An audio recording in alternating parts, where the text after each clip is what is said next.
welcome back to another Welsh Christopher Robin vlog. Slightly different, and we're going to do a bit of a series of these. So this is going to be our bucket list series. So things that we want to do that we haven't yet done at the ripe old age of 43. All things we want to put in our bucket. Exactly. So yes, I hope you've had a good week. Yeah, so let's crack on, shall we? So this week's bucket list top 10 is Disney. Straight out off the mark, isn't it? It is. Boom. Should we start? Should we start? So we're going to do top fives each. Yeah, so we've got 5 each. Kind of a 5 down to 1, isn't it? Mm-hmm. Do you want to go first? Yes. So number 5 for me. On Christmas. So I've done Disney World before, but there's a few things I haven't done there. And there's a few things that are new coming out that I'm looking forward to. But my first one, list number 5, is Haunted Mansion, which I've never actually done. I did get halfway down the queue, but then I had to jump off it last time because Oliver wasn't best happy about it. So I didn't get to do it. So I'm really looking forward to hopefully November and May of doing it a couple of times and getting that one done. So I think it's a fan favourite around Disney. You see all the vloggers and things like that. I've done it in Paris. I've done it in Paris, yeah. So yeah, that's me. Number 5, looking forward to Haunted Mansion. Haunted Mansion. So in at number 5 for me, strangely, starting off with a food item. We have watched an awful lot of Tim Tracker vlogs since we decided to just go to Disney. So my number 5 is I want a hot dog from Casey's Corner. In Magic Kingdom, I want a foot long. And we actually watched a vlog. I'll see if I can find it and tag it below, but we'll see. They ate like 5 or 6 hot dogs around Magic Kingdom. And I think they said the corn dog at Casey's Corner was their favourite. I tried a corn dog, it wasn't my favourite. So I think I just want a regular hot dog from Casey's Corner. Tim loves a hot dog, doesn't he? Yeah, he does love a hot dog. So you've got that vlog that he's done recently with the hot dog guy or something, hot dog guy off Instagram. And then he did the 12 days of Christmas, which I think must have been like Christmas 2019. Yeah. Casey's Corner did a different hot dog leading up to Christmas. And then he finished on a 2-foot hot dog in Disney at the end of it. So every day he went a hot dog. So yeah. So that's my number 5, Casey's Corner hot dog. The rest of mine have got more of a visual piece. I like how things work and things like that. I'm not a big coaster fan, so I haven't got bits and pieces like that on there. So number 4 is Pandora, and that's in Pandora at night. I'm just really looking forward to the visuals there. Obviously a couple of rides in there as well that I'm really looking forward to. But it's more the visuals of how it looks. I think when we looked at things, nighttime in certain areas looks so much better. Super cool, doesn't it? Things like say Pandora, Toy Story. Yeah, Slinky at night, that type of thing. Yeah. So Pandora and seeing that whole world and stuff like that would be really, really good. So yeah, looking forward to that. Cool. My number 4, we all know what my favourite ride is. It's Peter Pan. So I love Peter Pan. It's totally not a coaster. It's a very slow family ride, but I love it. Loved it in Paris, so I literally cannot wait to do it in Florida. It always has really big long lines, but if I've got a queue, I've got a queue. I can't wait. I'll probably cry. I love it. My number 4 is Peter Pan. Okay. Number 3 for me, another world.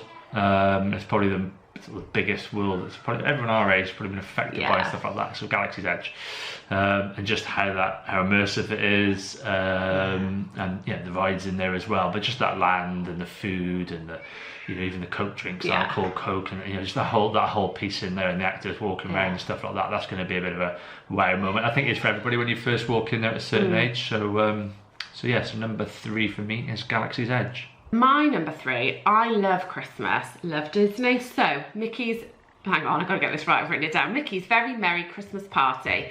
Hopefully we're going to go to it, aren't we? Which is the Magic Kingdom Extra Hours Christmas party. Because when we go in November, hopefully, fingers crossed, we'll be seeing an Art of Animation. So we should get early access tickets. We think they're about $120, $160. Somewhere in there, we'll be in August, don't we? Yeah. But a few days' time. Yeah, so it runs from 9 o'clock at night to 1 o'clock in the morning, and basically be able to get on all the rides, which leads me back to my number 4, which is Peter Pan, because I should be able to get on it with Mary's. Mary? Who's Mary? Yeah, Mickey's that's very Christmas as well, Mary, isn't it? Yes, I'm looking forward to that. Mary and Joseph's magnificent Christmas bash. And we'll leave a link below to... What's Mary and Joseph? Not Mary and Joseph, no. To Mickey's very merry Christmas party. What was it, Mary, Joseph? And the wee dog. Move this thing along, which I think we will do. We'll leave a link below. Very excited to go to the party. Number 3. Okay.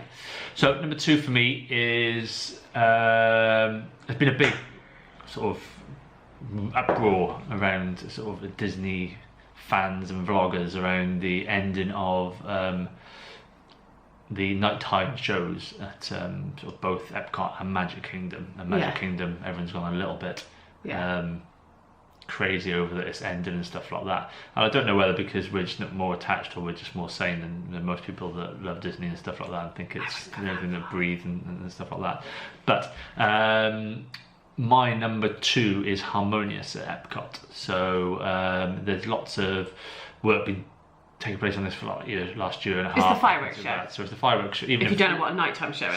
So the evening fireworks show on the lake at Epcot, and there's massive water fountains that have been put in place, which people have had to pop at because you can't now see across the lake to World Showcase and stuff like that. But the visuals I've seen and stuff like that, it's just look like it's going to be fantastic. And I've seen the old show at Epcot there, which was amazing, and just that evening's piece again, nighttime is just, I think it's just a totally different atmosphere at the parks, and just spectacular. So seeing something new, something bigger, and part of the 50th celebrations as well for sort of the next 18 months starting from October. I think that's really exciting to be able to see those a few times during that piece as well. Definitely. So yeah, number 2 is Harmonious for me. Number 2 for me kind of goes back to Chris's number 3, which was Galaxy's Edge. So my number 2 is Ogre's Cantina, which is the sort of bar in Galaxy's Edge. I am very excited to go to Galaxy's Edge, I cannot tell you. Again, we watch, as you probably know, we watch Mr. David and Mr. Ian, and when I think it was Mr. Ian walked around the corner and saw the Millennium Falcon, he found it really emotional because he's a kid of the 70s. I think it'll be the same for me. I think most of these top 5 I'll probably cry when we're there. But yeah, Ogre's Cantina for me, it's just so immersive, isn't it? When you've seen anybody go into it, it's just so cool. I don't think there'll be another experience like it in terms of the DJ and the music. Just like a film. And the drinks. It's quite expensive, but it's Disney. You know it's going to be expensive. So yeah, I'm really looking forward. We definitely want to get an Ogre's Cantina reservation. Yeah. And just do some cool drinks and stuff, isn't it? I don't care if we're sat down, stood up, I just want to be in there. Yeah, it's just you're in part of the film, isn't it? And that's as immersive as you get, and that's what the best thing about all these things are that are linked to films. It's stuff from your childhood, and then you're almost in it, and it's like, wow, and that's the piece, cool. Isn't it? That's the emotional tie that you get with everything. So yeah. Totally emotional. So number 2, Ogre's Canteen. Number 1. So number 1 for me, again, said before, most of mine are visual pieces. And yeah, so as I linked to my number 2, that a lot of people were kicking off that the current run of, I think it's 12 years of the Magic Kingdom. Happily ever after. With Tinkerbell flying across a wire, unless it's a bit windy or rainy outside. It's the fireworks again, because it's still on the fireworks. Still on fireworks. That's finishing at the end of September, and then Disney Enchantment will come in for the 50th anniversary from the 1st of October for 18 months, and then what happens after that? I like change. I don't think something hanging around for 12 years is necessarily good. I think technology's evolved and stuff like that, and some of the other parks that we've seen their light shows of like Shanghai, it's not just the fireworks at the castle, it goes right down Main Street, and obviously there's a lot more laser projection and things like that, and that's going to carry on down Main Street as well. So yeah, I'm just really excited for that, because I think that's just a totally different experience. Like I said, I think that nighttime thing, just I keep on saying it, it's just so impactful at Disney and stuff like that, and the visual side of things. Number 1 for me is Disney Enchantment, which leads nicely onto my number 1. Oh. I know, because my number 1 is Seeing the Castle. I think it would be really nice. I get really sad. Careful, calm down. I know, God, not even there yet. Yeah, for me, it's Cinderella's Castle at the end of Main Street in Magic Kingdom, because I think we've talked about Disney for a really long time in this house now, haven't we? Even when we booked it and stuff, we said we wanted to go. But I think we booked to go, we were supposed to be going in like a month's time, but obviously that's not happening. This, April, May 2020. Yeah, so I think our first original count there was 400 plus days Yeah. on a chalkboard. Yeah. Sort of camera. Yeah. Um, So I think for me, Cinderella's Castle's become a bit of an icon, and I think or like a little sort of symbol of hope, without getting too emotional, is if we've made it and we're stood, oh God, it's really hard, on Main Street, it means that... if I'm sat down on a plane, that's made it for me. If we're on Main Street, I think it means we've made it, and kind of like the pandemic is not over, but the world is a better place. Yes. You know, and we're there, and if we're there in November, then that hopefully means that May's going to happen, and we can take the kids and stuff. So yeah, so number one for me on my bucket list is Cinderella Castle, because if we're there, that means everything else is going to happen. And I don't really care if I've got to wear a mask while I'm there. I just want to be there. So that's it.